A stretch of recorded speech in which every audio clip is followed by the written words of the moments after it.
even like eggnog, but that Anderson Erickson, like even like their French dip, like dip, it is the best dip in the world. French onion dip. The French onion dip. With chips. So plain good. chips. So this is what I'm saying. This right here, this is your bonus episode. Yeah, it right? is. Take 20 minutes, Food. riff on whatever, talk about, Yes. you know. Talking about This is just us. Just Right. They'll be like, vibe yes, with it. I love Anderson Erickson. And people don't know Anderson Erickson dips. Like my former I feel like you in-laws- need to be the spokesperson. It's so good. I mean, Anderson they used to dips. do Deans. Like, no offense to Deans. Deans. It's a totally different thing. It's disgusting. I'm sorry, Deans people, but you don't need soybean oil. You shouldn't have to stir your dip because it's this gross, gloppy, gelatinous mess. Like, you just peel off the plastic from your French onion dip, and it is sour cream and all bits of yummy. She really does need to do commercials for them.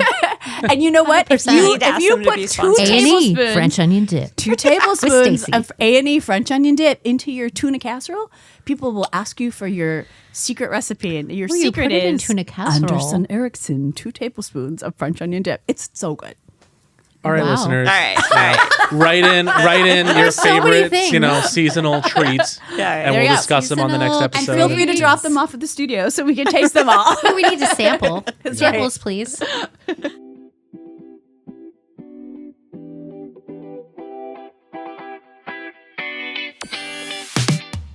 Hello, loves. Welcome back to the Power Posse Podcast. I'm Kristin, Oh, I'm Stacie.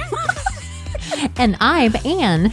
and this is the place where women gather to power up, speak truth, and ride the waves of this wild, beautiful life together with courage, connection, and a little bit of sass. If you caught our last episode, which we hope you did, you heard from the incredible Lynette Tasset, who is one of the co-owners of The Studio in Cedar Rapids, a Pilates studio. Lynette shared her spark moment, which is that awakening that changes everything.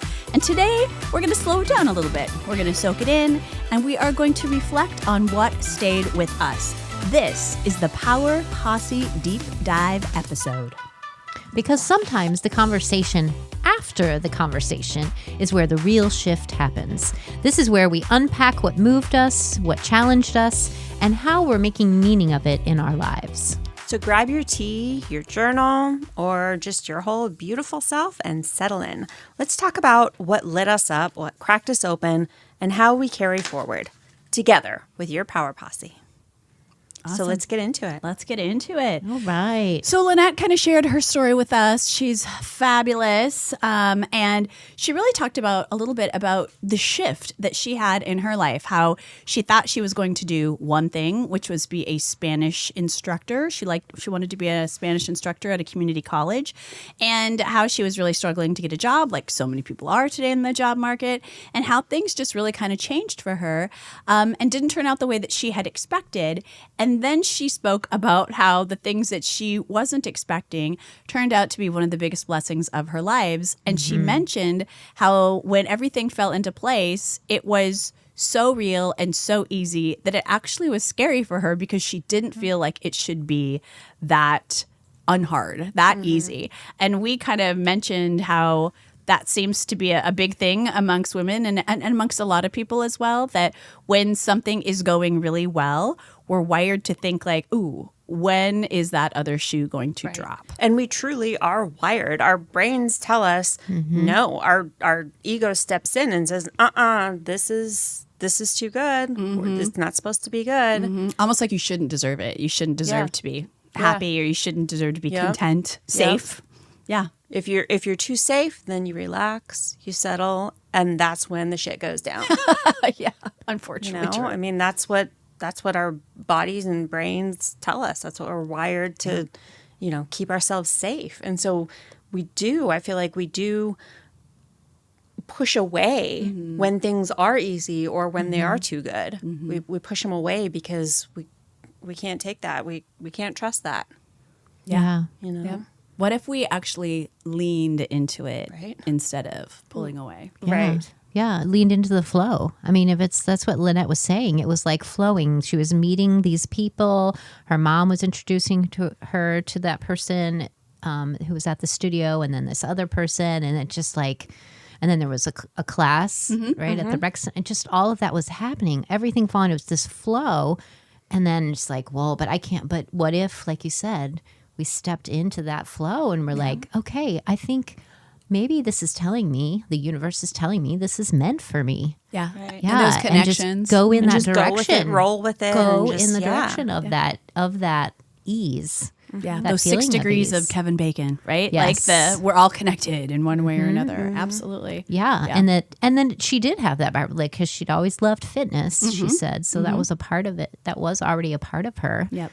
In addition to her loving Spanish and wanting to be a teacher. Yep. So the teacher and the fitness part, and then those connections, and then don't we get in our own way, right? When we do that. We limit ourselves. You're exactly right. Yes. Yep. And those limiting And not just with work, beliefs. right? I mean, Yeah. relationships, friendships, a lot Yep. of times, Yep. families, like things that are not acceptable that we put up with. Yeah. Because we don't want to ruffle the boat, right? Well, Or and that we're was- scared. Yeah. And that was one of the other things that she said that really hit me was when she said about, when she was working at Cafe San Pio and she was, cooking, she was a cook and she was telling herself, this is not what I want to be doing. And she was saying if she'd allowed herself to just settle in, then maybe it was okay for her to be doing it that time. Yep. See it for the opportunity but- that it was. Yeah. And now she can cook a perfect over easy egg, she said. Right. And that idea of savoring the season that you're in, or savoring the place where you are, even though outside expectations, conditioning, voices are telling you, like for her, like, you have a master's degree. You shouldn't be here working as a cook Right. at this cafe. And it's like, well, and actually, I kind of like it. I like this job. This is And a she good, loves cooking. This is a good Yeah. opportunity right now in my life, and this is working right now in my life in this season. And I'm gonna say, shut up to those voices, and say, no, I actually like this. I like this position that I'm in right now, doing this cooking, and I have a master's degree too, and that's awesome. And I'm going to love it and savor it while I'm here. And that was one of the things she said too, as a reminder of that. She wished that those ideas of kind of like, what would you wish you would have done, right? Yep. Regrets, possibly, or what can I learn? Was that, I wish I would have, she said, really savored the time when she was single. Yep. That season of her life, and then savored the time when she was in that position at Cafe St. Pio. In each season that we're in each position we're in, and what's going on with her life, being able to just be present and enjoy the present. Yeah. And yet it's so easy to have those, or to look back and think like, oh, I regret that I did this, or I regret that I did this, rather than taking those moments and saying, here's what I learned from this. I learned to to make a badass egg. Seriously, these are the things. These I'm going things to do that from now on. matter in Here are life. your badass eggs after I make them. Right.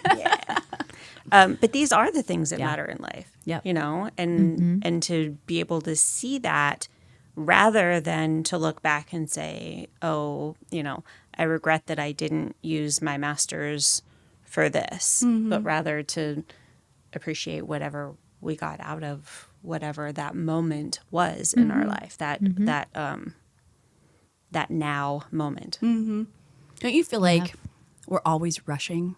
Like we're always rushing to get to that next thing. I'm rushing to where I should be in a relationship. I'm rushing to where I should be in a job or in my career at this time. I'm rushing within a time frame to have kids, blah, blah, blah. And the shoulds. Yeah, all the shoulds. And then you get older and all of a sudden this rushing, you're like, oh, I just want to slow down. Like, whoa, slow down. Yeah, I want to slow down and I want to savor this. It's like when you have kids, everybody says, oh, it goes so fast. And you're like, yeah, I know. But I mean, literally, you blink and your kiddo is, not dependent on you and Your baby getting goes ready to off to graduate. college. Yeah, absolutely. Yes. It's this mad rush that I think so many of us do, rather than just enjoying the journey, because we're wired to think that rushing is associated with success. Yeah. Yes. Yep. Yes. How much can we get done? And we're not successful unless we get all these things done, and it has to be in this certain amount of time. Yep. And it's I'm always curious, what is society telling us certain things versus what are we putting on ourselves? And are we putting these things on ourselves? Are we putting these expectations on ourselves because that's what we've been told we're supposed to be? Do you think And we've been those shoulds. told, or do you think that it is more of our own making? Right.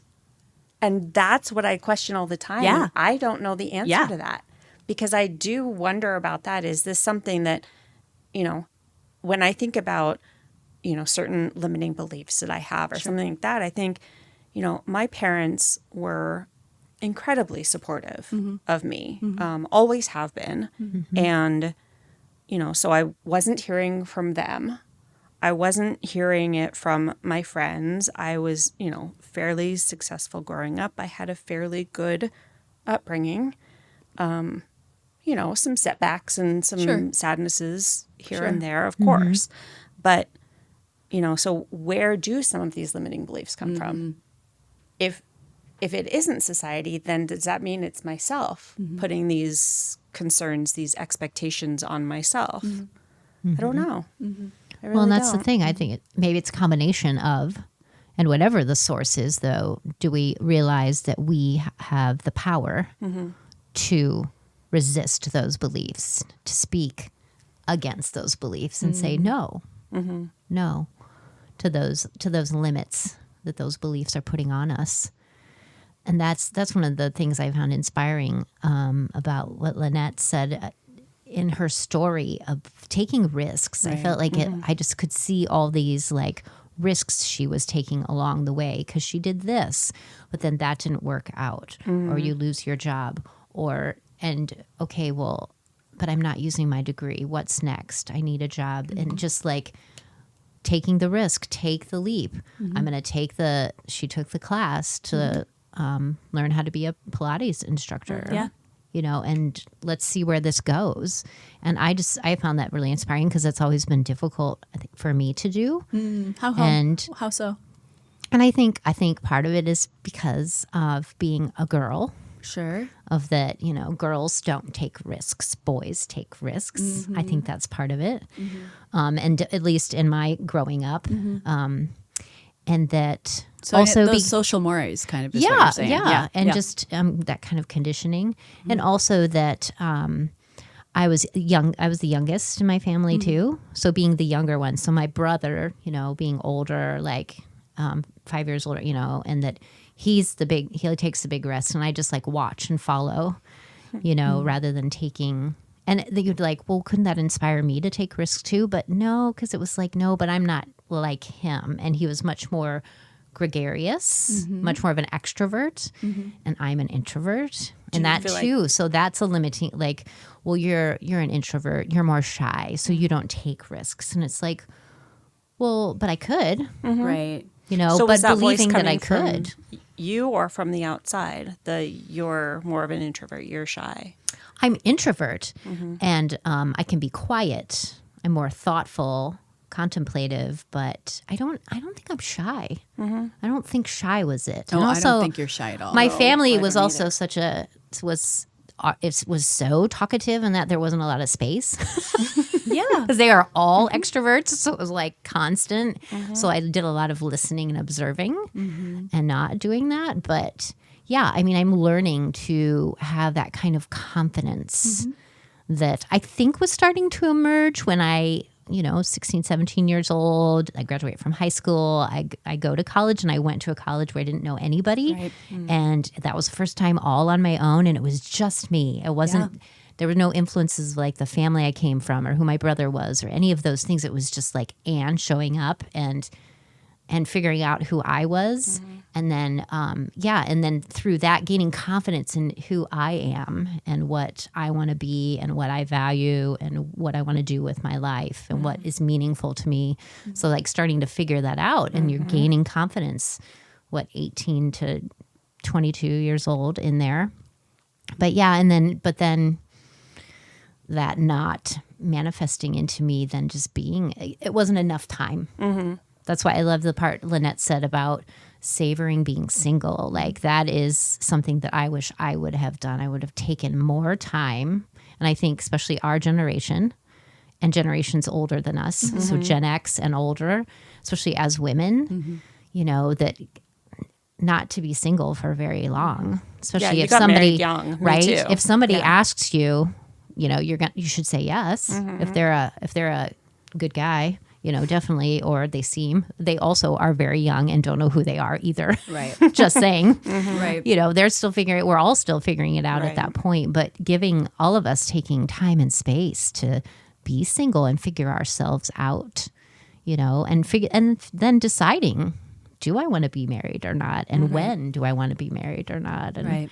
all of those things. But that's less of a thing that happened when we were of that age yes, than what happens now. Yes. You know, I think there's a lot more push for young people, meaning, you know, young adults, I guess, to find themselves and to grow into their own person Yes.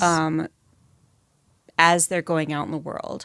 Whereas I feel like with our generation, there was never talk of, you know, finding yourself or take time to know yourself before you, you know, get into a marriage at the age of 23 or, you know. Yeah. 22, 23. Yeah. Yeah. I think a lot of your identity was supposed to be tied up in your spouse, tied up in your job and all those things. And if you're still trying to figure out who you are, like you're kind of setting yourself up for failure when you're trying to find who you are based on what somebody else's expectations are of you. Yep. Yeah. Yep. Yep. Or being a support, a side character in their story. Absolutely. Instead of having your own story and figuring out what your story is. And that, it doesn't mean that you can't be combined with another person in a relationship, but that you both also have your own stories, and then your stories, you know, I don't know, do a beautiful dance in how they develop together so that you are whole people on your own. Right. And then you are whole people together as well. Yeah. But that's inspiring to me, like Lynette, because I think her story does show that more. I didn't ask her. We didn't ask her like what age she got married, but she told us about how she met her husband and they became good friends as well. And that he's part of her posse.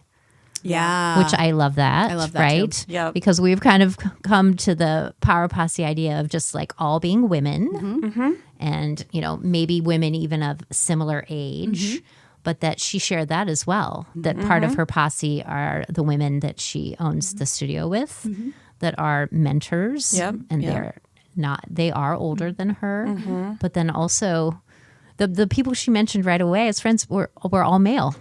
Yeah.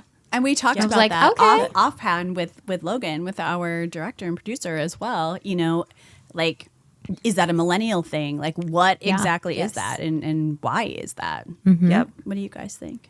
Yeah, I think that's a fascinating thing for me to think about because, you know, we were, again, our generation, I think we were told that men and women can't be friends, that there's a sexual thing between every man and woman, and that you can't have a friendship. you can't be, say, married and have friends of the opposite sex. That is not okay. And that's something that I think, you know, I certainly grew up knowing that was something that was expected of me. And that wasn't true with me. I have always had several male friendships and completely, you know, even while I was married and that kind Platonic. of thing. And that was always okay. They were just friendships. But I do know, like, in the back of my head, there was always this, is this okay for me to, you know, be having coffee with a male friend when I'm married? Or, you know, and even though I knew it was always just kind of in the back of my mind of like, is this okay? Am I doing something wrong? Yeah. And I don't think that every generation after us has that same thing. No, I mean, look at how many marriages you see like these days where somebody's, you know, bridesmaid or maid of honor, I guess I should say, is a man of honor. The And best vice man is a versa. woman. Yeah. Absolutely. Yep. You know, they're kind of changing the rules, and yay, more power to you for Right. saying this is what works for me. I mean, you were just talking, and I was thinking even about when my kiddos were at school, their school had the stupidest rule. Like, these were little kids, right? And they could not, like, they didn't want them to hang out and play together. They didn't want them to be in the same room together, because if they were, they called it purpling. Because pink and blue makes purple. God. I'm like, ew. Oh, wow. They're like 9 years old. And then even at 13, it was more of a thing. And I'm like, okay. I mean, I get that I'm older, but 13, I wasn't thinking about boys. I was thinking about horses. And the fact that they like I love that. instill into these kids at such a young age Yeah. a sexuality to just being someone's friend. I think that is so gross, personally. And I think that messes with your head. It has. too. It's messed with all three of our heads. Oh, absolutely. And just Purpling. what we're sharing even now. Yeah, so and how stupid. that's affected us. But then, yes, thank you, millennials and beyond. That Absolutely. you're, like you said, they're like changing the rules. Maybe just like saying they're challenging the rules. Why do we even have these rules? This is dumb. Yeah. This But doesn't are- make any sense. But are they even rules, or are they just things that we've been told and Norms. we've made them rule? Like, we've turned them into rules. I feel like I was taught know? that those were rules. Oh, I mean, they were definitely taught this at Yeah. that school. I mean, my child was, you know, Yeah. the rebel because, excuse me, I was the parent who's like, that's dumb. You be friends I with love whoever it. you want to be friends with. Yeah. Yeah, pushing against that, saying no. Yeah. But yeah, so I love that Lynette shared. Like her power posse is diverse, which is awesome. Fabulous. Right? Absolutely. And Why then- wouldn't it be? Well, and I think that's the thing is that your power posse is whoever. It can be whoever that are those people that you are getting that encouragement and support from, and people that are real with you, and you can be real with them, and they're telling you they'll tell you like it is, and you'll tell them like it is. Yeah. And that are always there for you. You know, I just And guys and girls, I mean, they look at some things differently. So to Yeah. have a different perspective from someone Yes. that you might not have thought of it that way. You know, even some of the guys who've been listening to our shows, you know, we've heard from them like, this is great. Like, I never thought of that way. Or Yeah. this is a good way for me to talk to, you know, my girlfriend, my wife, my mom. Like, I now daughter. understand Yeah. what it is that you're saying. That, you know, what was that book? Men are from Mars, women are from Venus, or the other way around, whatever it was. I didn't read it. No, I didn't read it either. But basically, it was that men and women have a different way of communicating, which in a lot of ways is true as well. But again, I think it becomes from how you've been conditioned. You know, But like that's also boys a don't play with positive dolls, right? Like, you don't play with Barbies. And I was like, why wouldn't you play with the Barbie? To me, that means like you're just going to learn to love something so that when you're a dad, you're a great dad because you know how to care for something. I remember telling my husband after my son was born, when I would say he was about 2 probably, and I remember telling my husband, I get you now. Like, I understand, like, I think what I actually said is, I realize you're not just being a dick, but you're a guy, and I get that this is just a part of it. So, but I think that's probably the way I said it. But anyway, what I mean, and I know that I mean now, is that there are things that are just different, and that is okay. Right. To say that, you know, there are things that are just different about men and women, and it, you know, and the way things are perceived, the way things are looked at, you know, hormones are different, like, and that's okay. Yeah. But yeah, I definitely understood after having my son that there are just certain things that, oh, okay, this is different, and that's okay. You know, about men and women, and it's not, one isn't better than the other or anything like that. It's nothing about a judgment or anything. It's just Perspective. oh, yeah. Yeah. Huh.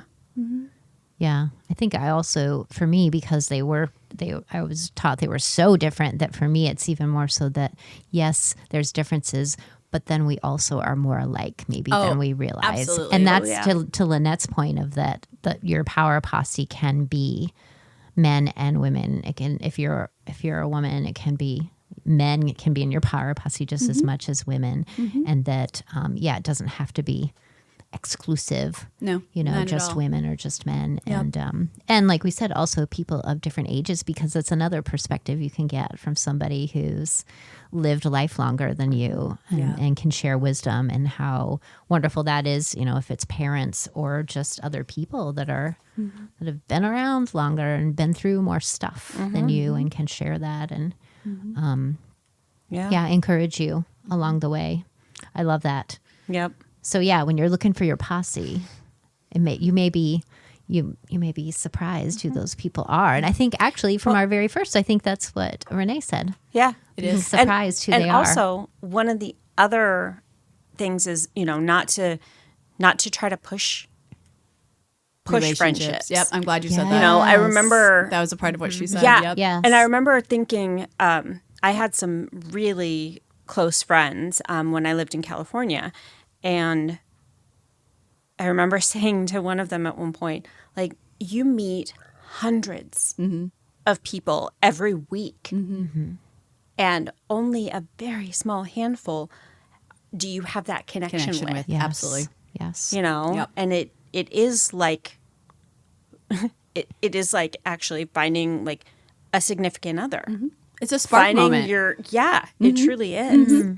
Absolutely. Finding your people. Yeah, Yeah. absolutely. And to just know that those people will come into your life, and to not try to push it, or, you know, even when some change, or, you know, maybe one has a new significant other and it's hard to know, like, hey, we're not hanging out as much or something like that. And it's okay to let that ebb and flow also.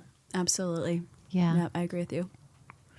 Yeah, and be open to who those people might be in your life, where those connections are going to happen. Yep. And you never know. Yeah. No, and depending on where you are in your life too, somebody who was an original part of your posse, they could come in and out of your life. You know, you can have a True. relationship with them when you're Yes. younger that's stronger, and Yes. then life happens and lives, and then you reconnect with that person. And we all have those friends in our lives who you don't see them after how many years, and it literally is like you just talked to them 10 minutes ago. You can pick up so Fall easily right with that back in. person. Yeah. Yeah. Yep. That's happening to me right now. I love it. I'm reconnecting with people from high school, you know, and because I didn't grow up here in Cedar Rapids the whole time, but I went to the end of junior high and high school here. And so some of those people still live here, and reconnecting with some of those high school friends, and even some that they still have family here, so they come back to visit from time to time.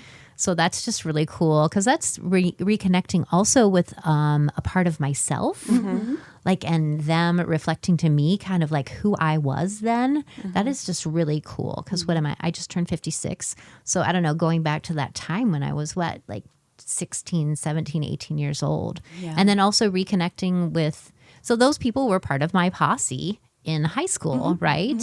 And then people from college, you know, and reconnecting with some of them. And because of social media, we can do that more easily now. I'm finding them. We can find each other again. Yep.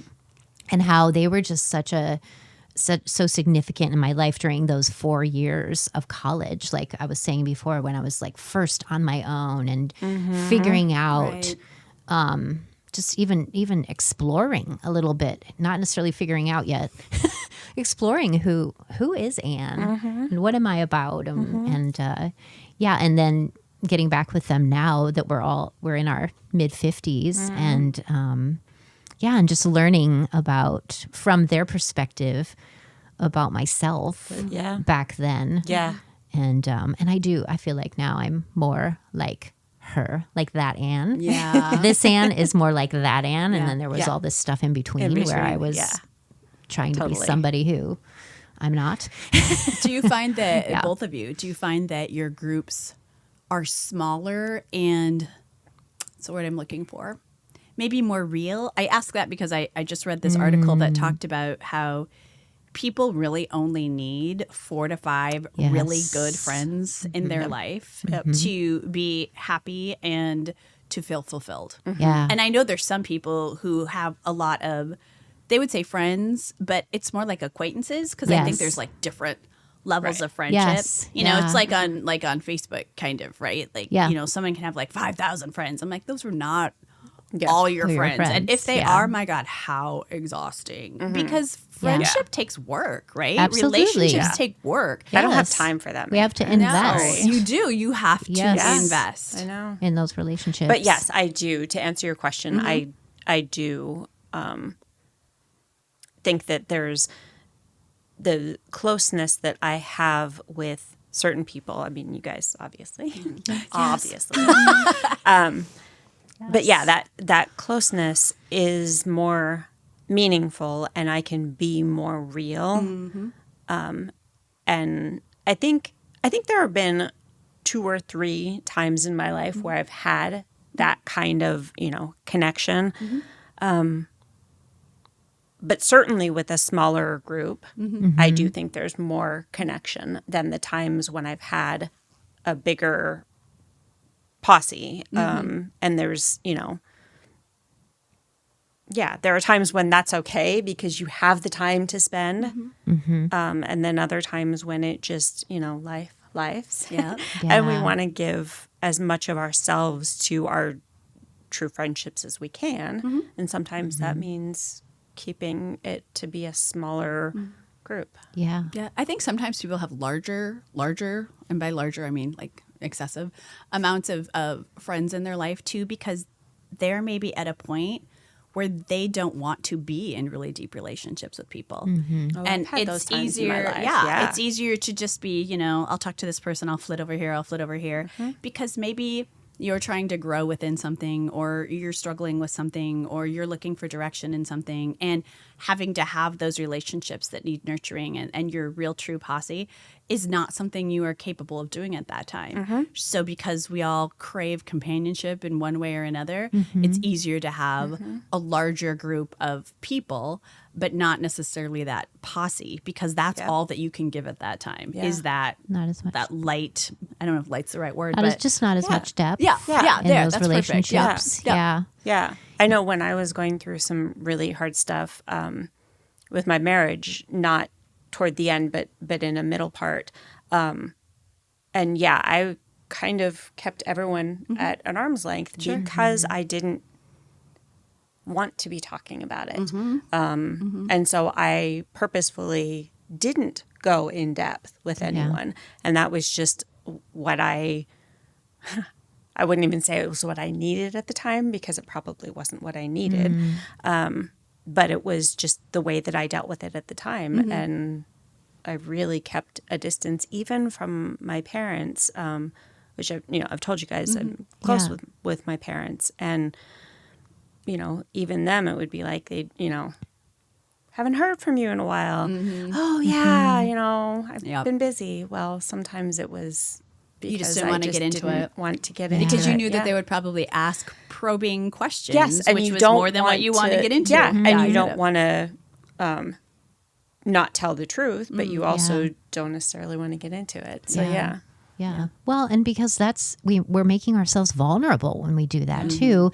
And I know for me, it's like I have to be, maybe I don't have people at that I trust, because it's trust. Trust is huge You with have to have that friendships. trust, because you make yourself vulnerable, and you have to really trust yourself and that vulnerability with these people that you do let in. Yeah, because I think you guys are a lot like I am. Like when I'm in a relationship with somebody, I am all in a relationship. And you're exactly Yes, right. me You're too. so vulnerable. And you are exposing yourself, because when you're all Yes. in like that, you know that if things don't work out, that's going to be a really, really hard fall. And kind of like what Lynette was saying, right? You're all in on something and you're always kind of waiting, this is so good. How can this be so good? And even if you're maybe in the back of your mind thinking, yeah, something's going to happen here and it's going to whack me upside the head, I don't know, that it's just crazy to me that that's the thought that we always have, rather than being like, this is amazing and this is a great This is life. good. There's just that part still that's don't get fully happy, It's a don't get little fully suspicious. vested. Yeah. Concerned, Yeah. whatever. Yep. About that. Yeah, I had this good example, just talking about those friendships of the close. My therapist talked about, like you're saying, different types of concentric circles. Oh, yeah. So if I'm in the center and then there's this group, so my posse is that very first circle. Yeah. of people that we can be vulnerable with, that we have built that trust with. And I also think that it's reciprocal. That's a big piece of it too, that the vulnerability and trust and the investment in the relationship is equal for both. So that when we're looking for our posse, it's those people.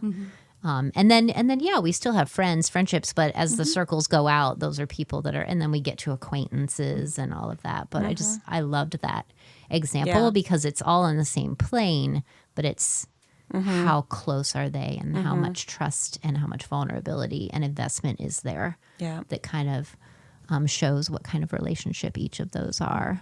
Yeah, absolutely. Do you guys find that you're less patient for things that aren't real these days?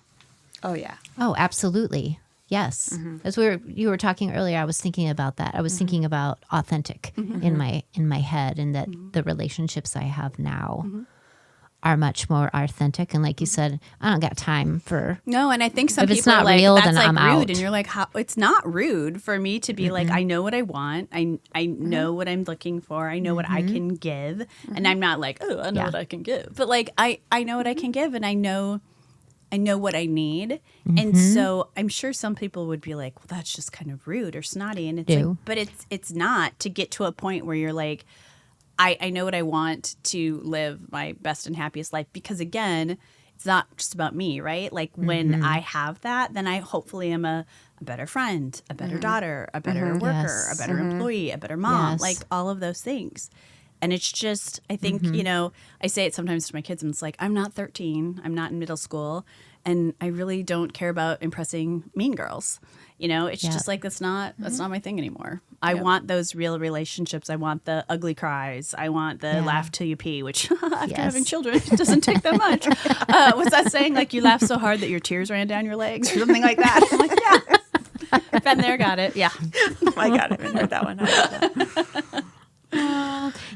What did Lynette say were her, she was saying what did she do she was saying doing a workout for herself, right? The Pilates Going was for a something walk, she does so doing she a can workout for be herself. the best version of herself. Absolutely. And be the teacher, the mom, the business owner, the spouse, all the friends. Recenters her into that what's she- important. that the best version that she can be of all of those. Yeah. And I'm so proud of Yes. her for like figuring that out, or having the whereabouts to identify that at that age. Like there's some kids, who are like in their 20s, like my daughter's 25, and to hear her talk about some of these things, I'm like, oh my gosh, like I'm so proud of you for thinking through those things, because so many people don't. And I think the sooner you figure those things out, and the sooner you figure out that you should not be responsible for somebody else's happiness, and that you can come alongside people. And again, you're not being selfish.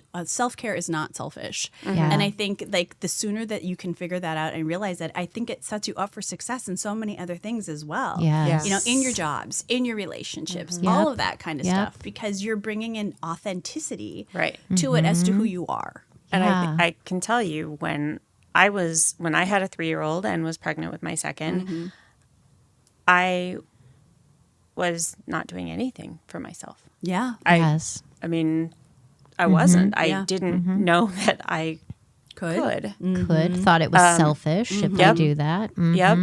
And what a travesty that is. That, and I don't know, again, I don't know necessarily where that came from. I know a couple places, but the fullness of it, I don't entirely know where that came from. Yeah. But that was, my version of getting something for myself was when I would lay down on my son's bed while he was playing, with his little animals or whatever, and would occasionally just like drift off to sleep real quick. Little And mini that nap. was my version of self-care. Of self-care. Like, Yeah, but today that's really, really thinking about it, and what are the things that help me to take care of myself.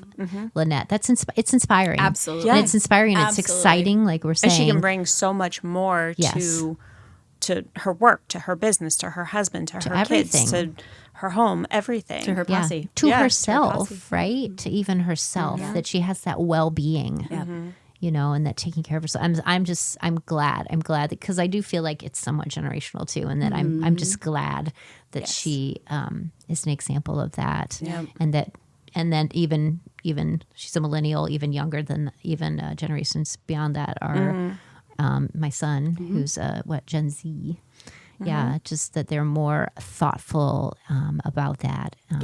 I think that's amazing. Yep, absolutely. And so what was her battle cry? Just do it. Oh yeah, what was Isn't the that other one hers? from Kid President? It's gonna hurt. It's gonna hurt. Wasn't that it? Yeah. Like, just do it. It's It gonna was hurt. also just do it. Yeah, it's gonna hurt. Just do it. It's gonna hurt. Yep. But I love that, and that she hears that in her head.